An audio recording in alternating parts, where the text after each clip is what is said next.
హననం ఏదైతే ఉన్నదో పార్టీ ఫిరాయింపుల నిరోధక చట్టాన్ని తుంగలో దొక్కుతూ మరి కాంగ్రెస్ పార్టీ ఏ రకంగానైతే ఈ రాష్ట్రంలో ఇప్పటికే 10 మంది బీఆర్ఎస్ ఎమ్మెల్యేలని 8 మంది బీఆర్ఎస్ ఎమ్మెల్సీలని తన పార్టీలో చేర్చుకున్నదో కూడా గవర్నర్ గారికి సోదాహరణంగా వివరించినాం. మేము ఇప్పటికే న్యాయ పోరాటం చేస్తున్న విషయం కూడా గవర్నర్ గారికి చెప్పాం. స్పీకర్ గారిని కలిసి అభ్యర్థించింది కూడా చెప్పినాం.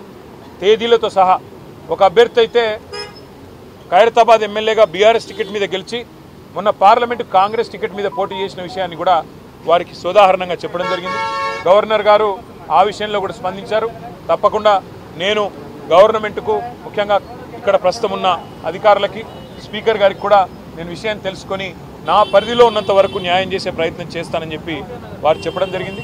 తప్పకుండా గవర్నర్ గారు మరి ఈ 2 విషయాల్లో ముఖ్యంగా నిరుద్యోగ యువత విషయంలో తను స్పందించిన తీరును మేము అభినందిస్తూ ఉన్నాం, స్వాగతిస్తూ ఉన్నాం.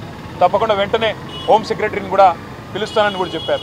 చివరిగా ప్రోటోకాల్ విషయంలో కూడా జరుగుతున్న ఉల్లంఘనలు, మా ఎమ్మెల్యేలకు ఎమ్మెల్సీలకు జరుగుతున్న అగౌరవం, అధికారులు వ్యవహరిస్తున్న తీరు, ప్రభుత్వ నిర్వాహకాన్ని కూడా చాలా వివరంగా గవర్నర్ గారికి చెప్పినాము. గవర్నర్ గారు ఈ విషయంలో నేను ఒక లేఖ రాస్తాను ప్రభుత్వానికి. తప్పకుండా ఎవరి మర్యాద అయినా కాపాడవలసిన బాధ్యత డెమోక్రాటిక్గా ఎవరు గెలిచినా ప్రజాప్రతినిధి, వారి గౌరవానికి భంగం వాటిల్లితే మంచిది కాదు. నేను ఒక ఉత్తరం కూడా రాస్తాను రాష్ట్ర ప్రభుత్వానికి అని చెప్పారు. దానికి కూడా వారికి అభినందనలు తెలియజేస్తూ భవిష్యత్తులో ఇలాంటి ఏ సమస్య వచ్చినా తప్పకుండా మీరు నా దగ్గరికి రండి, నాకు అన్ని విషయాలు కూడా మీరు చెప్పండి అని చెప్పి కూడా గవర్నర్ గారు చెప్పారు.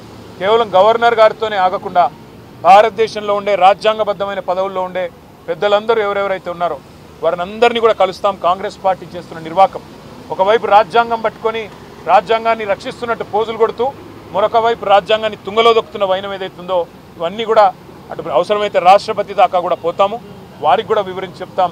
ముఖ్యంగా తెలంగాణ యువతకి మీ అందరికీ ఇచ్చే మాట, కాంగ్రెస్ ఇచ్చిన ప్రతి హామీ నిలబెట్టుకునేదాకా, పోస్టులు పెంచేదాకా, మీకు న్యాయం జరిగేదాకా మీ తరపున ప్రధాన ప్రతిపక్షంగా భారత రాష్ట్రంకి ఉంటుంది, కేసీఆర్ గారు ఉంటారు. తప్పకుండా మీ తరపున మీ హక్కుల కోసం మేము పోరాడతామని చెప్పి కూడా తెలియజేస్తూ, మీడియా కూడా ఇంత వర్షంలో ఇక్కడ వచ్చి కొంత ఇబ్బందులు పడుతూ కూడా అసౌకర్యం కలిగిన ఉన్నందుకు మీ అందరికీ కూడా ప్రత్యేకంగా ధన్యవాదాలు, నమస్కారం.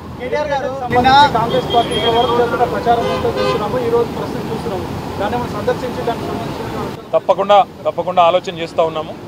మేడిగడ్డ కొట్టుకపోయిందని, కాళేశ్వరంలో లక్షల కోట్లు గంగపాలైందని చెప్పి చిల్లర మల్లర మాటలు మాట్లాడిన కాంగ్రెస్ పార్టీ ఏదైతే ఉందో ఇవాళ సిగ్గుతో తలదించుకోక తప్పదు. మేము మొదటి నుంచి చెప్పింది ఒకటే, అక్కడ జరిగింది చిన్న విషయం తప్ప పెద్దదేం కాదని చెప్పినాం. అన్నట్టుగానే కొన్ని రోజుల్లోనే రిపేర్లు పూర్తి చేసినారు. ఈరోజు ఒక వరదలాగా నీళ్ళు వస్తూ ఉంటే కూడా ప్రాణహితలో గోదావరిలో తట్టుకొని ఇవాళ మేడిగడ్డ నిలబడ్డమే కాళేశ్వరం ప్రాజెక్టు యొక్క గొప్పతనానికి సాక్ష్యం అని చెప్పక తప్పదు. తప్పకుండా తొందరలో సందర్శిస్తాం, ప్రజలకు కూడా ఆ విజువల్స్ తీసుకొచ్చి ప్రజలకు కూడా వివరంగా చెప్తాము. తప్పకుండా వాటిని మీ ద్వారా కూడా ప్రజలకు చూపెడతామని చెప్పి తెలియజేస్తాం.